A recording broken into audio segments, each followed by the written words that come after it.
নমস্কার বন্ধুরা, সিরিয়ালের সাতকাহন চ্যানেলে আপনাদের স্বাগত জানাই।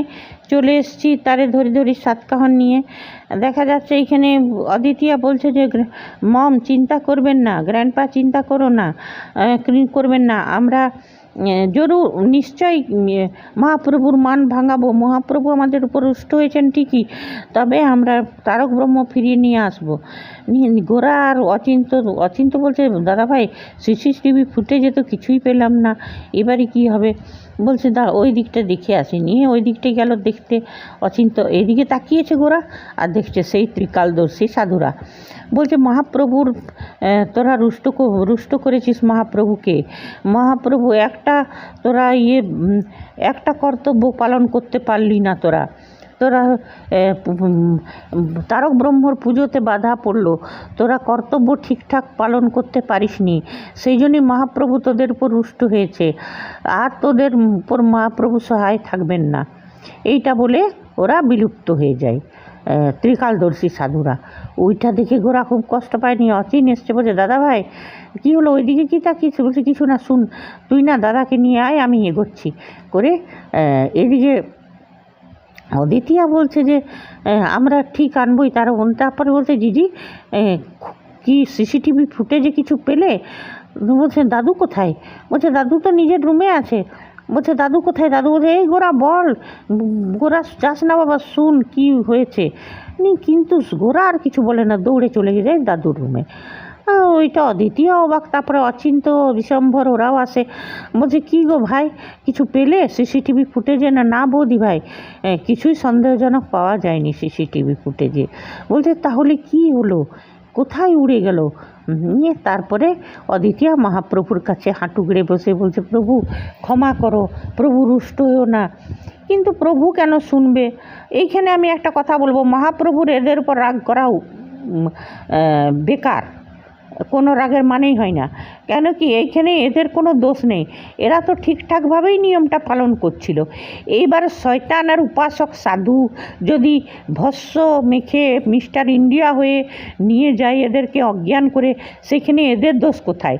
তুমি মহাপ্রভু হয়ে, তুমি স্বয়ং ভগবান হয়ে ওই শয়তানকে আটকাতে পারলে না, তাহলে এরা তো তুচ্ছ মানুষ, এরা কি করবে? আর এদের উপর যে মান করেছে মহাপ্রভু, এটা বেকারই রাগ। সে যাই হোক, এটা আমার মতামত। ভগবান, আমি কোনো দর্শকের মনে কিংবা কোনো ভক্তর মনে আমি আঘাত দিতে চাই না, এটা আমার মতামত, সেই জন্যই বললাম। ঠিক আছে বন্ধুরা, তো ঠিক তারপরে না অদিতিয়া বলল ঠিক আছে আমি যাচ্ছি মহাপ্রভুর কাছে, দেখি। এই মহাপ্রভুর কাছে আকুতি মিনতি করতে লাগলো, কিন্তু মহাপ্রভু তো রেগে আছেন। নিয়ে অদিতিয়া প্রদীপটা জ্বালাতে গেল, কি প্রদীপটা জ্বললো না, নিভে গেল। আবার জ্বালাতে গেল, আবার নিভে গেল। নিয়ে ওইটা দেখে তো কাত্যায়নীও খুব ভয় খেয়ে গেল।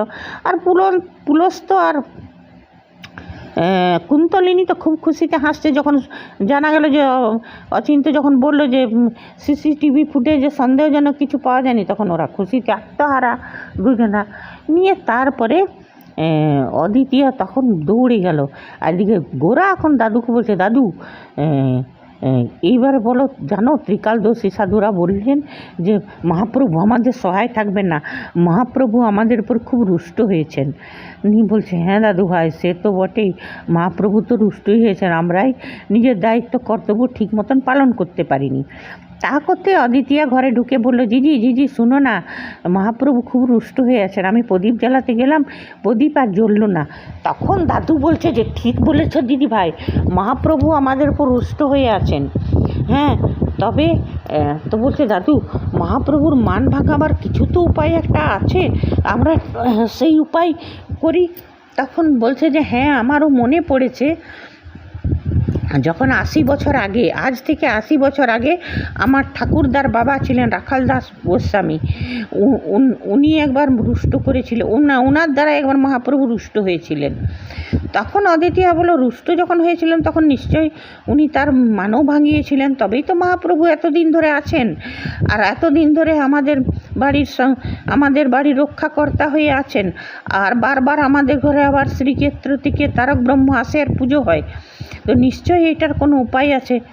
তবে হ্যাঁ, এই যে বললো দাদুভাই 80 বছর আগে, এই দাদুভাইয়েরই তো বয়স 80 বছর। হ্যাঁ, তখন ঠাকুরদা ছোট ছিল, মানে 80 বছর আগে বুড়োর বয়স 80 বছর।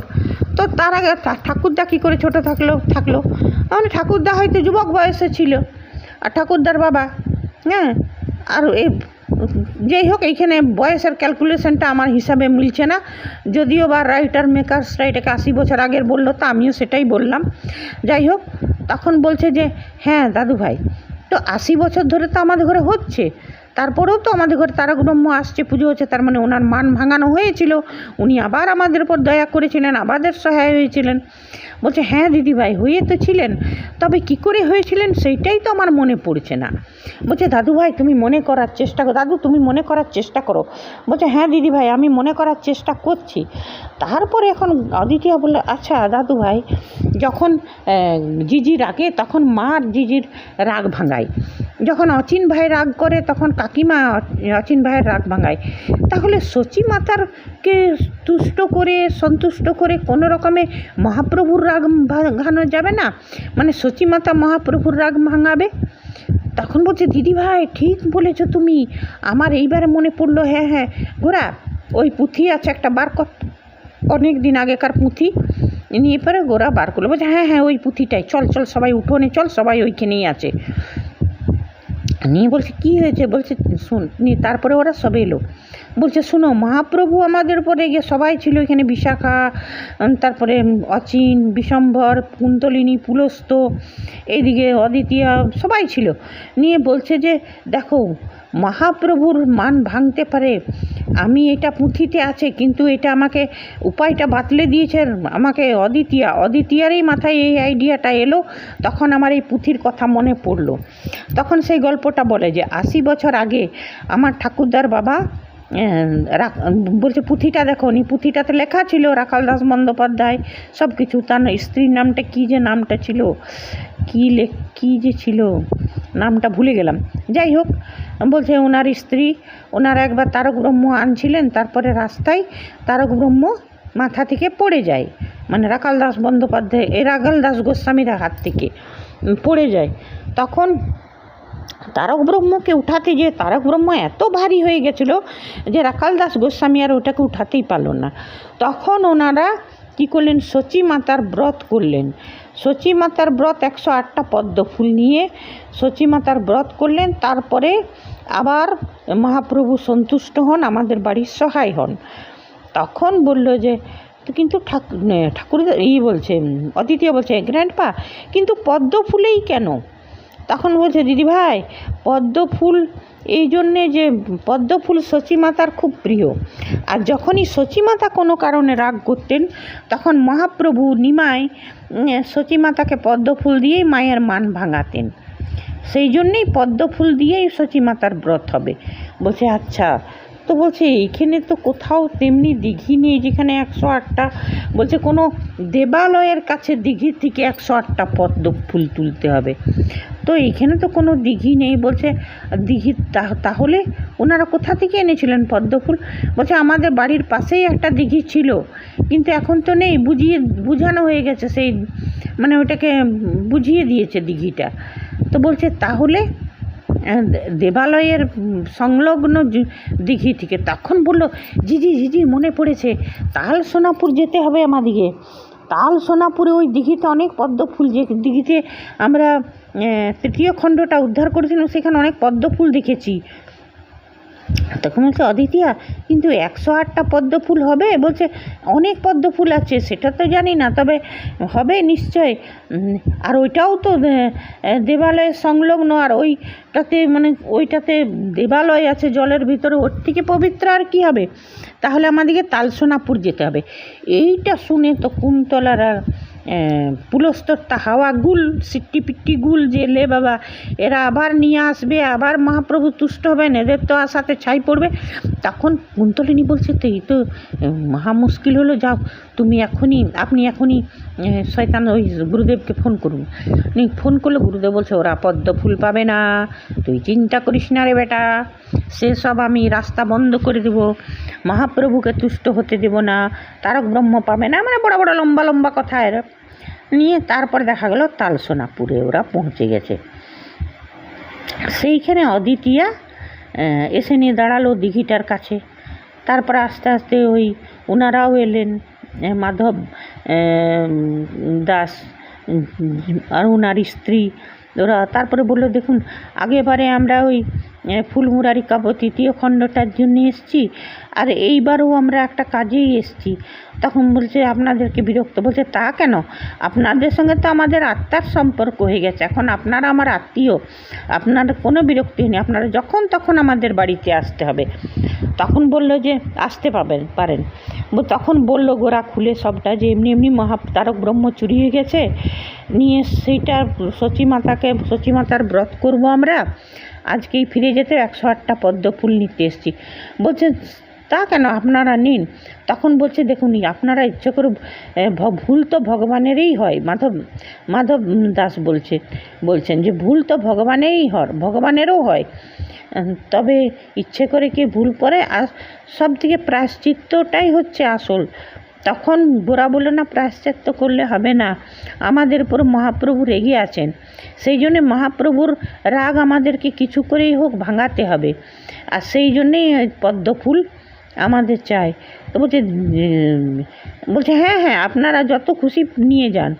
আর এদিকে গাছের আড়ালে দাঁড়িয়ে আছে সেই শয়তান সাধু মিস্টার ইন্ডিয়া, ওকে তার কেউ দেখতে পাবে না, নিয়ে বলছে পদ্ম ফুল তো তোমাদেরকে এত সহজে নিয়ে যেতে দিব না, মানে ও তো কিছু বাগড়ান লাগাবেই, এটা তো জানা কথাই, এদেরকে তো মানে কোনো কাজটা এদের সহজ হতে দেবে না এরা, আর কাজটাই অনির্য কিছুটা দায়ী। পুলস্ত আর ওই কুন্তলিনীর মতন কেউ টেকে ঘরে পুষেছে, তো এদের ঘরে এমনি পদে পদে তো বিপদ আসবেই। তবে হ্যাঁ, প্রোমোটাতে দেখেছিলাম যে অদিতি আর গোরা যখন ওই শয়তান সাধুর ডেরায় গেছিল তখন সবাইকে দেখেছিল, পুলস্ত কুন্তলিনী সবাইকে, তবে সেই সময় ওদের একটা ফটো তুলে নেওয়া উচিত ছিল, সে নিয়ে কাত্যায়নীকে দেখাতো। তো সেই হোক, নিয়ে গোরা বলল যে ধরো অদিতিয়া, এইবার আমি নামি, ভগবানের নাম নিয়ে জলে নামি পদ্ম ফুল তুলতে। আজ তো এতটাই দেখালো, এবারে কাল দেখা যাবে যে মা মনসা ওদের সহায় হবেন, হয়তো শয়তান সাধু কিছু কারিকাচারি করবেন, মা মনসা ওদের উপর আশীর্বাদ করবেন, সহায় হবেন, মানে মা মনসা সচিমাতার ব্রত ওরা ঠিক সম্পন্ন করতে পারবে। ঠিক আছে বন্ধুরা, আজ এতটাই। নেক্সট এপিসোডের নেক্সট একদম জমজমাট ধুরন্ধর এপিসোডের 7 কাহন নিয়ে ফিরে আসবো। ততক্ষণে ধন্যবাদ, বাই। প্রভাত সমীর বয় সচিয়া নিনার মাঝে গৌর চাঁদ নাচিয়া বেড়ায় রে, প্রভাত সমীর বয় সচিয়া নিনার মাঝে গৌর চাঁদ নাচিয়া বেড়ায়, জাগুনি গো সচি মাতা গৌরেল প্রেম দাতা, জাগুনি গো সচি মাতা গৌরেল প্রেম দাতা, জাগুনি গো সচি মাতা গৌরেল প্রেম দাতা, ঘরে ঘরে হরি নাম বিলাই রে, প্রভাত সমীর বয় সচিয়া নিনার মাঝে গৌর চাঁদ নাচিয়া বেড়ায়।